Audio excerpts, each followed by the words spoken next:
aí, meninos e meninas, aqui é o professor Leopoldo e estou aqui para dar umas dicas de física para o Enem. Primeira dica, pessoal, é falar um pouquinho sobre corrente elétrica, as condições para que haja corrente elétrica. Vamos lembrar que precisam ter duas condições apenas. A primeira, precisa ter uma DDP, uma diferença de potencial, os volts. E a segunda é que tem que ter um caminho fechado. A corrente elétrica só vai passar se tiver um condutor fechando o caminho para ela passar. Beleza? Esse condutor forma o chamado circuito elétrico. Certinho, pessoal? Então lembra disso. Quando tem aquelas questões que tem que colocar o interruptor, saber qual a posição correta do interruptor, vamos procurar aquela que tem o caminho fechado. Ok? Beleza. Segunda dica, pessoal, vamos falar um pouquinho também sobre os aparelhos de medidas elétricas. Tem dois aparelhinhos principais, o amperímetro e o voltímetro.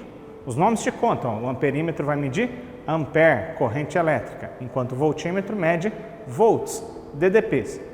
O amperímetro tem sempre que ser ligado em série com o circuito, porque ele vai medir a corrente que passa por ele, enquanto que o voltímetro vai ser ligado em paralelo com o circuito, visto que ele vai medir a DDP nos seus terminais. Por isso, o amperímetro tem resistência muito baixa, enquanto que o voltímetro é muito alta, tendendo ao infinito. Ok? Beleza. Pessoal, outra coisa importante para a gente lembrar sobre circuitos elétricos.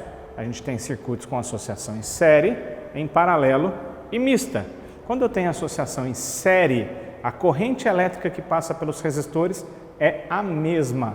Já quando a gente tem a associação em paralelo, a DDP é que é a mesma, a diferença de potencial é a mesma. Então eles têm que estar conectados aos mesmos nós. Okay? E na associação mista, professor? Na associação mista, a gente vai ter parte dos elementos em série e parte dos elementos em paralelo.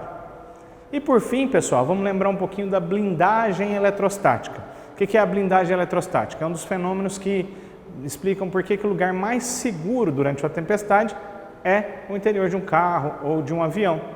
É o seguinte, quando você tem um condutor eletrizado, as cargas elétricas vão se distribuir ao longo da superfície externa. Então lá dentro não tem campo elétrico, não tem diferença de potencial. O potencial elétrico é constante. Assim sendo, se não tem campo elétrico, não tem diferença de potencial, não vai ter corrente elétrica lá no seu interior. Por isso as cargas vão ficar do lado de fora. Então numa tempestade, você entra no carro, exceto se for um carro conversível, as cargas elétricas vão ficar do lado de fora, ok? Enquanto que se você está dentro do avião, cai um raio no avião, as cargas ficam lá fora, lá dentro você está perfeitamente seguro. Ok, galerinha? É isso, boa prova a todas, abraço!